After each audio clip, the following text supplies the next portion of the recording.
Hi, my name is Paki, and this video is my attempt at making math simpler than most people believe it to be.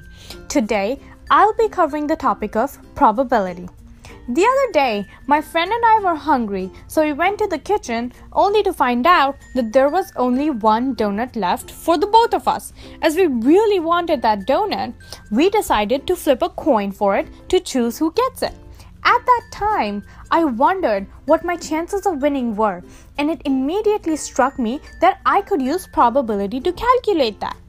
Now, a balanced coin has two sides, heads and tails. So when we flip a coin, we can either get heads or get tails, which means that we have two possible outcomes of flipping a coin. I chose heads, which meant that only one outcome out of the two possible outcomes from the coin flip would be in my favor, which was heads on top.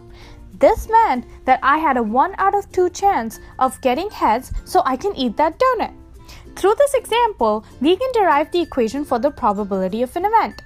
In this fraction 1 over 2, the numerator is the number of outcomes that favors us, which for me in the example was only 1, getting heads, and the denominator is the total number of possible outcomes, which in the example was 2, heads or tails. Therefore, the equation for the probability of any event A is equal to the number of favorable outcomes over the total number of possible outcomes. Now let us use this equation in another example. I have a standard deck of cards with 13 clubs, 13 spades, 13 hearts, and 13 diamonds. We thus have a total of 52 cards. Now, what is the probability of getting an ace from this deck of cards? We can see that we have 4 aces, which is our number of favorable outcomes, and we have 52 cards in total, which is our number of possible outcomes.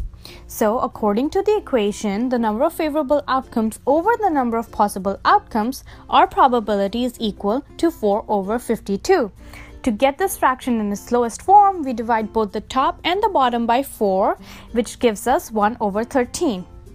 Now, in a similar situation, the probability of getting your hearts from this deck is 1 over 4. Do you know how? Use the equation to help you out. Probability has many real-life applications. It is used in lotteries, sports, and even weather. It is important to know the basics of probability, and I hope this video helped you understand it. Thank you so much for watching, and please don't forget to like, comment, and share.